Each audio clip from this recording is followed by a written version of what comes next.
అందరికీ నమస్కారము. నా పేరు లక్ష్మి. సీతారామం 12వ భాగము రచయిత కీర్తిరెడ్డి గారు. హరి కంగారు పడుతుంటే రామ్ హాస్పిటల్‌కి వెళ్దాం పద బావా! ఇంట్లో ఉండి టెన్షన్ పడటం ఎందుకు అంటూ కార్ కీస్ తీసుకొని బయటికి వెళ్ళాడు. ఈలోగా సీత రాధకు డ్రెస్ మార్చి హరితో కలిసి కార్‌లో హాస్పిటల్‌కు బయలుదేరతారు. ఏంటో నిన్నటి నుండి హాస్పిటల్ మనల్ని వదలటం లేదు బావా! మనల్ని అంటాడు రామ్ నవ్వుతూ హరితో. ఇంతలో హాస్పిటల్ వస్తుంది. జనరల్ చెకప్ చేసి డాక్టర్ గైనకాలజిస్ట్‌ని కన్సల్ట్ చేయమని చెప్తారు. రాధ వెంటనే ఉన్న హరి ఏదైనా ప్రాబ్లమ్ ఉందా డాక్టర్ అంటాడు టెన్షన్‌తో. Nothing to worry. తన పల్స్ చూస్తే ప్రెగ్నెంట్ అని డౌట్‌గా ఉంది. ఒకసారి గైనకాలజిస్ట్ చెక్ చేసి ష్యూర్‌గా తెలుస్తుంది కదా! అందుకే తన దగ్గరికి వెళ్ళండి. అంతే ఇంకేం లేదు అంటాడు. ఆ మాట వినగానే హరి ఆనందానికి హద్దు ఉండదు. గైనిక్ డాక్టర్ దగ్గర అపాయింట్మెంట్ తీసుకొని అక్కడికి వెళ్తారు. మిస్టర్ మీరు కొద్దిసేపు బయట వెయిట్ చేయండి అని లేడీ డాక్టర్ రాధను పడుకోమని చెప్పి లాస్ట్ పీరియడ్ ఎప్పుడు వచ్చాయిమా అంటుంది. ఒక 10 రోజులు ఎక్కువ అయ్యాయి. ఈ మంత్ రాలేదు అని చెప్తుంది. పైకి లే అని బయట వెయిట్ చేస్తున్న హరిని పిలుస్తుంది గైనకాలజిస్ట్. కంగ్రాచ్యులేషన్స్ మీరు పేరెంట్స్ కాబోతున్నారు అంటుంది డాక్టర్. Thank you madam. నేను బేబీని చూడొచ్చా అని అడుగుతాడు హరి. డాక్టర్ నవ్వి లేదు మిస్టర్. ఇంకా బేబీ ఫామ్ అవ్వలేదు. 3 మంత్స్ కంప్లీట్ అయ్యాక రండి. అప్పుడు స్కాన్ చేద్దామని చెప్పి ఓన్లీ ఐరన్ టాబ్లెట్స్ ఇచ్చి మంచి ఫుడ్ తీసుకోండి. మెడిసిన్ తక్కువ వాడండి. అలాగే వాంతులు అవుతుంటే ఈ టాబ్లెట్స్ వాడండి. అవ్వకుండా ఉంటే అది కూడా వద్దు అని చెప్పి పంపించేస్తుంది. చాలా సమయం డాక్టర్ దగ్గర నుండి రాకపోయేసరికి రామ్‌కు, సీతకు, రాధకు ఏమైందో అని టెన్షన్ పడుతూ ఉంటారు. డాక్టర్ దగ్గర నుండి సంతోషంగా వస్తున్న రాధ, హరిని చూస్తూ రామ్, సీత ఎదురు వెళ్తారు. ఏమన్నారు బావా అంటూ హ్యాపీ న్యూసేరా నువ్వు మామయ్యవి కాబోతున్నావు అంటాడు హరి రామ్‌ని చూస్తూ. ఆ మాట వినగానే రామ్, సీత సంతోషంతో కంగ్రాట్స్ చెప్పి అందరూ కలిసి హాస్పిటల్ నుండి బయటకు వస్తారు. ఇంటికి వస్తూనే రామ్ పండ్లు, స్వీట్లు కారు నిండా తీసుకొని వస్తాడు. రాధ ప్రెగ్నెన్స్ అన్న వార్త ఆ 2 ఇళ్లల్లో సంతోషాలను తెస్తుంది. ఆనందంగా ఆ రోజు గడిచిపోతుంది. రామ్, హరి బయటకు వెళ్లకుండా ఇంట్లోనే సంతోషంగా గడిపేస్తారు. రాత్రికి తమ ఇంటికి చేరిన రామ్ సంతోషాన్ని చూస్తూ అందరికంటే మీరే ఎక్కువగా సంతోషంగా కనిపిస్తున్నారు. ఈ యాంగ్రీ బర్డ్‌లో ఇలాంటి సెంటిమెంట్ కూడా ఉన్నాయా అనిపిస్తుంది మిమ్మల్ని చూస్తుంటే అంటుంది సీత. అవును సీత. నాకు చాలా సంతోషంగా ఉంది. నాకు బుద్ధి తెలిసినప్పటి నుండి నేను, హరి మాత్రమే ఉన్నాము. తర్వాత రాధమ్మ ఒక చెల్లిగా నాకు, భార్యగా హరికి ఎంతో ప్రేమ పంచింది. ఇప్పుడు మా జీవితంలోకి ఇంకొక బంధం వస్తుందంటే చాలా సంతోషంగా ఉంది. అసలు ఇంతకు ముందెప్పుడు ఇంత సంతోషం నేను అనుభవించలేదు. నేను మామగా మారుతున్నాను. అందరికీ 2, 3 తరాల బంధుత్వాలు ఉంటాయి. కానీ మేము అనాథలం కదా! నాకు, హరి వాళ్ళమ్మ తప్ప ఎవరూ లేరు. ఇప్పుడు కొత్త తరం మా జీవితంలోకి రాబోతుంది. నాకు మేనకోడలో లేదా మేనల్లుడో పుడతారు అంటే చెప్పలేనంత ఆనందంగా ఉంది.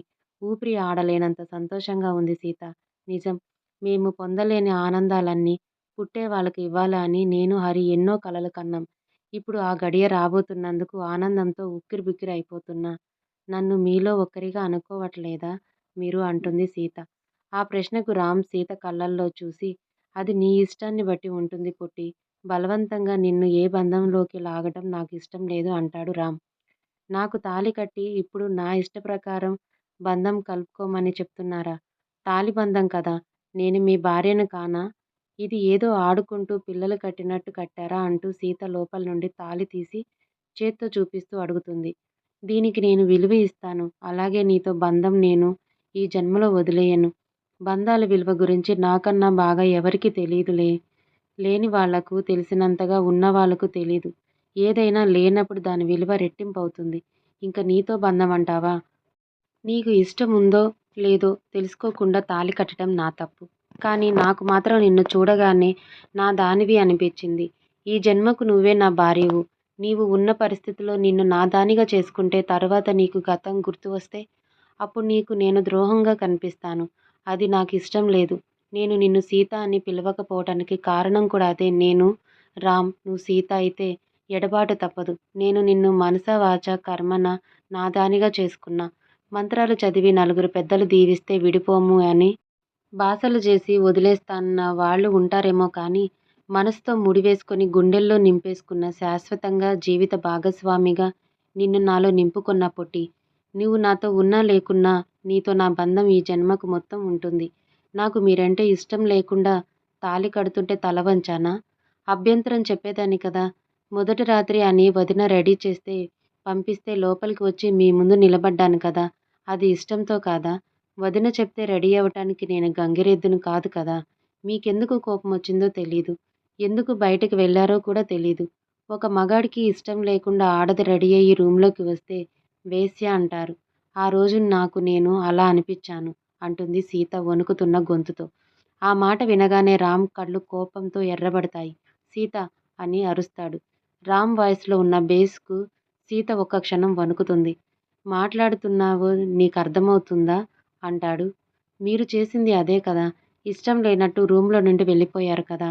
నేను నీ అభిప్రాయాన్ని కనుక్కోడానికి మీ ఫ్యామిలీ గురించి తెలిసాక వెళ్ళిపో అని అంటే నీవు ఏమీ మాట్లాడకపోతే నాకు కోపం వచ్చింది. నేనే తొందరపడి తాళి కట్టాను. నేనే తొందరపడి కాపురం చేస్తే రేపు మనకు పుట్టబోయే బిడ్డ వాళ్ళు ఏమవుతారో అని అనిపించింది. అందుకే వెళ్ళిపోయాను. ఒక్క మాట నోరు తెరిచి నేను వెళ్ళను, మీతో ఉంటాను అని నువ్వు అనుంటే నాకంటే అదృష్టవంతుడు ఈ భూమిపైనే లేడు అనుకునేవాణ్ణి. ఆ మాట వింటూనే సీత దగ్గరికి వచ్చి రామ్‌ను బిగ్గరగా హత్తుకుంటుంది. గాలి కూడా చొరబడనంత గట్టిగా 2 చేతులు బిగించి నేను ఇంతకు ముందు ఎవరో ఏంటో నాకే తెలీదు. నా ఫ్యామిలీ కనిపిస్తే ఏమవుతుందో నాకు తెలీదు. అసలు నాకు ఫ్యామిలీ ఉందో లేదో కూడా తెలీదు. మీరు ఇక నా ఫ్యామిలీని వెతికే ప్రయత్నం ఆపేయండి. నాకు నా వాళ్ళు దొరికారు. మీరిచ్చిన రెండో జన్మలో నాకు మీరు మాత్రమే తెలుసు. ఒకవేళ ఎవరైనా నా కోసం వచ్చినా మీరు లేకుండా నేను వెళ్ళను. వాళ్ళు మిమ్మల్ని కూడా యాక్సెప్ట్ చేస్తే నా ఫ్యామిలీ మన ఫ్యామిలీగా ఉంటుంది. లేకపోతే నాకు ఎవరూ వద్దు. మీరు చాలు. నాకు గతం గుర్తుకు వచ్చి మిమ్మల్ని మర్చిపోతే మళ్ళీ తీసుకొని వెళ్ళి ఎక్కడ మీకు దొరికానో అక్కడే పడేయండి. నేను వెళ్ళిపోతానంటే నన్ను బంధించి ఈ రూమ్‌లో పడేయండి. కాళ్ళు చేతులు కట్టేయండి. మీ స్పర్శతో నేను మిమ్మల్ని గుర్తుపడతాను. ఒక్కసారి నన్ను ఇలాగే హత్తుకొని పొట్టి అని పిలవండి. నేను వెళ్ళిపోతానంటే నిలువున నరికేయండి. కానీ నన్ను ఈ జన్మకు వదలకండి. అది ఎలాంటి సమయంలోనైనా. ఈ రెండో జన్మలో కళ్ళు తెరవగానే కనపడింది మీరే. కన్ను మూసే వరకు చూడాలి అనుకునేది మిమ్మల్నే. ఇంతకంటే చెప్పటం నాకు రాదు అంటూ చేతులు తీస్తుంటే రామ్ గట్టిగా కౌగిలి బిగించి ఉండిపోతాడు. క్షణాలు నిమిషాలుగా మారుతున్న రామ్ సీతను కౌగిలిలో బంధించి కళ్ళు మూసుకొని నిశ్శబ్దంగా వాళ్ళ గుండె సడి వింటూ గడిపేస్తారు. కొద్దిసేపటికి సీత తేరుకొని దూరం జరగాలని చూస్తే రామ్ వదలడు. కాళ్ళు నొప్పొస్తున్నాయి అంటుంది సీత మెల్లగా. రామ్ చప్పున కళ్ళు తెరిచి సారీ మర్చిపోయాను. ఉదయం నుండి నీకు రెస్ట్ లేకుండా ఉన్నావు కదా! పద అంటూ అమాంతం ఎత్తుకొని బెడ్‌పై దించుతాడు. సీత ఇటు తిరిగి పడుకుంటే రామ్ పక్కన పడుకొని తన వైపు తిప్పుకుంటాడు. సీతకు రామ్ వెచ్చని శ్వాస తగులుతుంటే ఏదోలాగా ఉంటుంది. పూర్తిగా రామ్ మైకం కమ్మేస్తుంది.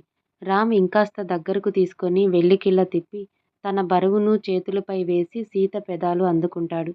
సీత ఎదురు చెప్పకుండా తను కూడా ముద్దులో లీనమైపోతుంది. క్షణాలు నిమిషాలుగా మారుతాయి. కానీ రామ్ సీత పెదాల్లో తేనెలు జుర్రుకోవటం ఆపడు. కొద్దిసేపటికి సీతకు శ్వాస తీసుకోవటం ఇబ్బందవుతుంది. రామ్ వీపులో సీత గోర్లు దించుతుంటే అప్పుడు స్పృహలోకి వస్తాడు రామ్. సీతపై నుండి పక్కకు దొర్లి వెల్లికిలా పడుకొని మొదటి ముద్దు మాధుర్యాన్ని అనుభవిస్తూ సీత వైపు చూస్తాడు. సీత కూడా రామ్ వైపు ఓరచూపు చూస్తూ సిగ్గుతో కళ్ళు దింపేస్తుంది. సీత సిగ్గు చూసి నవ్వుతూ సీత వైపు తిరిగి పొట్టపై చెయ్యి వేసి దగ్గరకు లాక్కుంటాడు. ఒక కాలు కూడా వేసి తల కింద చెయ్యి పెట్టి విష్ణుమూర్తిలాగా పైకి లేచి సీత ఫీలింగ్స్ చూస్తుంటాడు. సీతకు రామ్ అలా చూస్తుంటే బుగ్గలు మందారాలవుతాయి. సిగ్గుతో తన రామ్ వైపు తిరిగి రామ్ గుండెల్లో మొహం దాచేస్తుంది. రామ్ అలాగే సీతను గుండెల్లో అదుముకుంటాడు. పొట్టి ఒక మాట అడగనా అంటాడు రామ్ అలాగే కళ్ళు మూసుకొని. మీకు పర్మిషన్ కావాలా? అంటే నన్ను ఇంకా పరాయిదాన్ని అనుకుంటున్నారా? లేదు నా దానివి కాబట్టే నిన్ను బాధ పెట్టకూడదని అడుగుతున్నా. అడగండి. నేనంటే నీకు ఇష్టమేనా పొట్టి? మళ్ళీ మొదటికి వచ్చారు మీరు. నీ నోటితో వినాలని ఉందే చెప్పు. మిమ్మల్ని ఫస్ట్ టైం హాస్పిటల్‌లో కళ్ళు తెరిచి చూసినప్పుడే నచ్చారు. ఎందుకో తెలీదు. ఏ జన్మ బంధమో తెలీదు కానీ మిమ్మల్ని చూడగానే నా మనసే అనిపించింది. మీరు మాత్రమే నా పక్కన ఉండి మీరు నా భర్త అనుకున్న అప్పుడే. గతం గుర్తులేదు కదా! మీ కళ్ళల్లో బాధ కనపడుతుంది. అందుకే మీరు నా భర్త మనిద్దరం కలిసి ఇక్కడికి వస్తే ఏదో జరిగింది మీరు బాధపడుతున్నారు అనుకున్నా. కానీ నేను ఎవరో తెలియకుండానే మీరు నా కోసం ఆరాటపడటం చూస్తే నాకింకా నచ్చారు. సీత అనే పిలుపుతో దూరం అవుతానేమో అన్నారు చూడు. అప్పుడు ఇంకా నచ్చేశారు. ఇప్పుడు నా గుండెల్లో నాకే చోటు లేకుండా నిండిపోయారు. నా తల నుండి కాలి వరకు అంతా ఆక్రమించుకున్నారు అంటుంది కళ్ళు మాత్రమే పైకెత్తి రామ్‌ని చూస్తూ. మరి నన్ను వదిలి వెళ్ళిపోవుగా పొట్టి. ఏం మాట్లాడుతున్నారు మీరు? నేనెందుకు వదిలేస్తాను బాబు. చెప్పా కదా! ఏదైనా జరిగినా నేను మిమ్మల్ని, మీ పిలుపుని, మీ స్పర్శను మర్చిపోను. ఒక్కసారి నన్ను గుండెలకు హత్తుకోండి. మీ ఎదసవడి వినగానే నాకు అంతా గుర్తొస్తుంది. గతం మర్చిపోవటం వల్లే మీరు నాకు దొరికారు వరంలా. అదే గతం గుర్తొచ్చి నేను మిమ్మల్ని మర్చిపోయే శాపం నాకు ఆ దేవుడు ఇస్తే నాకు మీరు గుర్తు చెయ్యండి. నా చేతిలో లేనిది అది కాబట్టి నన్ను తప్పు పట్టకుండా నాకు మీ ప్రేమ పంచండి. పదే పదే ఈ మాట మన మధ్య రాకూడదు ప్లీజ్. నమ్మకం ఉన్న దగ్గరే ప్రేమ ఉంటుంది. మీరు నన్ను నమ్మకపోతే మన బంధానికి అర్థం ఉండదు. నీపై అనుమానంతో కాదు కన్నా, నా అదృష్టంపై అపనమ్మకం అది. నాకు తెలిసి మా అమ్మకు నేనంటే ప్రాణం. కానీ మా మామయ్య ఏదో చేసి నన్ను కొద్ది రోజులు దూరం పెట్టి అమ్మకు పెళ్లి చెయ్యాలి అనుకున్నారంట. పెళ్లి అయ్యాక తీసుకెళ్తాను అని చెప్పి నన్ను హరి వాళ్ళ అమ్మకు అప్పగించారు. అత్త మా అమ్మ క్లోజ్ ఫ్రెండ్స్ అంట. అప్పుడే హరి వాళ్ళ నాన్న చనిపోయారు. మమ్మల్ని తీసుకొని ఆశ్రమంలో జాబ్ చేస్తూ మా వాళ్ళ కోసం వెతికిచ్చింది అత్త. కానీ అక్కడ నా అదృష్టం బాగోలేదు. అత్త చనిపోయారు. తను క్యాన్సర్‌తో బాధపడుతున్న రోజుల్లో నా తల్లి తండ్రి గురించి అడగాలి అని కూడా అనిపించలేదు. అసలు నేనెవరో నాకే తెలీదు. ఒకటి మాత్రం చెప్పేది. నా తండ్రి పేరు రామ్ అని. అందుకే నాకు మా అమ్మ రాఘవరామ్ అని పేరు పెట్టిందని. నా తండ్రి మోసం చేసే వ్యక్తి కాదు. నా తల్లి నన్ను వదిలేసే మనిషి కాదు అని చెప్పింది. అంటే నా అదృష్టం అది అని నేను భయపడతాను. అందుకే పెళ్లి చేసుకోవాలి అంటే భయం. మళ్ళీ బంధాలు కలుపుకోవాలంటే భయం. ఏది తెలియని వయసులో ఉండగలిగాను. కానీ నువ్వు నన్ను వదిలేస్తే గుండె పగిలి చచ్చిపోతాను పొట్టి. అంతగా నిన్ను ప్రేమిస్తున్నాను అంటుంటే రామ్ కనుల కొసల నుండి కన్నీరు కారిపోతుంది. తన నుదుటిపై తడి తగలగానే సీత అల్లాడిపోతుంది. ప్లీజ్ మీరు ఏడవకండి అంటూ కన్నీరు తుడుస్తూ మీరు యాంగ్రీ బర్డ్ యాంగ్రీగా ఉంటేనే బావుంటుంది. నేను చెప్పా కదా! నాకు గుర్తు లేకపోతే వెళ్ళిపోతాను. అంటే గట్టిగా హత్తుకొని మీ ప్రేమను తెలియచెయ్యండి. తిరిగి వచ్చేస్తా. నేను ఎక్కడికి వెళ్ళను రాఘవ గారు అంటుంది సీత రామ్ వీపుపై నిమురుతూ బాధ తగ్గించటానికి ప్రయత్నిస్తూ. ఏమన్నావు అంటాడు రామ్. ఏమన్నాను?